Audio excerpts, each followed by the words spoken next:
I used to think wealth was a mystery, something reserved for the chosen few, a game where only the lucky or the brilliant could win. But over time, I realized something quietly powerful. There are rules, not written on paper, but lived in habits, followed faithfully by those who seem to have mastered both money and peace.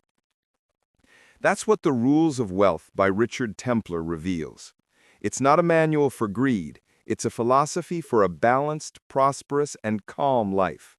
And it begins not with money, but with the mind. The wealthy, Templar says, don't wake up thinking about getting rich. They wake up thinking about value.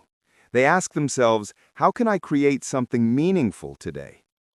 They understand that money is a mirror. It reflects how much you give, how much you serve, how much you build. This is why most people who stay wealthy don't chase trends or quick wins. They create value patiently, like Warren Buffett waiting years for a stock to grow, or J.K. Rowling spending 5 years on a story before showing it to anyone. Wealth grows in silence, not in noise. Templar explains that true wealth begins with one simple, quiet rule: pay yourself first. Before you pay bills, before you buy comfort, you reward your future self by saving a small part of everything you earn. This small discipline compounds into freedom. He shares stories of ordinary people, a nurse, a teacher, a driver, who simply saved 10% of their income and decades later found themselves with choices others never had. That's wealth, the power to choose. But wealth isn't just about what you keep, it's about what you understand. The rich don't leave money to chance, they study it. They learn about investing, risk, and patience. They don't throw money into what they don't understand. When the markets crash, they don't panic, they plan. Remember the investors who panicked in 2008 and sold everything in fear? Templar says the wealthy did the opposite. They saw an opportunity where others saw disaster. Because they knew markets fall, but value endures. Patience turns chaos into advantage. Still, even with knowledge, Templar insists on humility. He warns, don't gamble with what you can't afford to lose. Spread your risk, protect your assets, and never follow the crowd blindly. It's not bravery that makes someone wealthy, it's balance. And those who succeed financially are not always those with the highest income. They are those who understand the quiet rule of living below their means. A wealthy mindset isn't about how much you can buy. It's about how much you can walk away from without losing your peace. Look at Keanu Reeves, one of Hollywood's biggest stars, yet he rides the subway and lives simply. Not because he lacks money, but because he understands that freedom is worth more than luxury. Templar also explores the relationship between work and wealth. He says wealthy people see work differently. They don't just work for money, they work with purpose. They look for meaning, not management. They invest energy into what aligns with who they are. Think of Elon Musk or Sarah Blakely, who founded Spanx. They worked obsessively not for profit, but for creation. And wealth followed naturally. Templar reminds us, do what you love, but also love what you do. Because even the most glamorous job loses meaning if it disconnects you from your values. One of the most powerful insights in the book is about time. Money lost can be earned again, but time lost is gone forever. The wealthy know this. They treat time as their rarest currency. They delegate, automate, and simplify. They don't do everything, they do what matters most. Templar's rule, don't be busy, be effective, hits deep.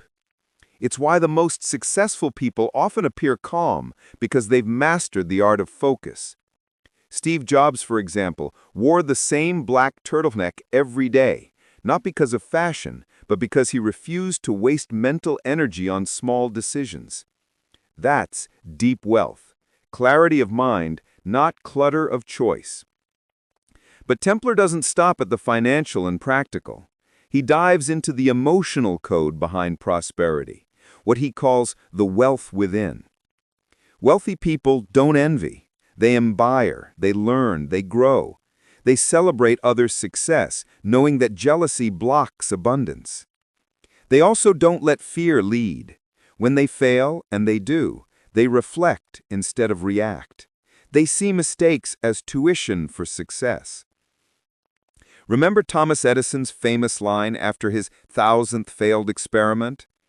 "I haven't failed. I've just found 1,000 ways that won't work." That's not arrogance. That's emotional wealth. Templar also writes beautifully about generosity. He says giving isn't a rule for saints, it's a rule for stability. Money is energy, and energy must flow. When you give, to others, to causes, to ideas, you signal that you have enough, and that mindset creates more. The wealthy understand that every act of generosity builds a bridge between success and significance. Think of Bill Gates or Dolly Parton. Both use their wealth to improve lives in quiet, meaningful ways. Because in the end, wealth that isn't shared becomes a burden, not a blessing. But perhaps the most touching message in the book comes when Templar speaks about defining your own wealth. He says that society will always try to tell you what success looks like. A car, a title, a mansion, a number. But that's not wealth. That's noise. True wealth is waking up without dread. It's the freedom to do what you love, to live where you feel alive, to give without counting, and to rest without guilt. He writes, "Don't chase someone else's dream. Wealth is personal. It's your journey, not your competition." And that line, to me, changes everything, because it reminds us that abundance isn't out there.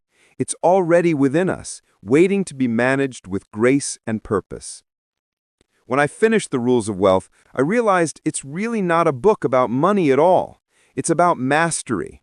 Mastery of thought, emotion, and discipline. It's about creating a life where peace and prosperity coexist. The richest people aren't the ones who have everything, they're the ones who have enough, and who use it to make their world a little brighter. So if you take one thing from this story, let it be this. Wealth isn't a race to win, it's a rhythm to learn. And once you learn it, you'll realize the rules of wealth were never really about money. They were about becoming someone who can handle it.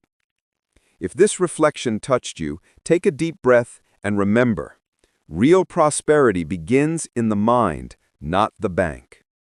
If you found value in this journey, like the video, subscribe to the channel, and share it with someone who needs to remember that quiet discipline builds the loudest success.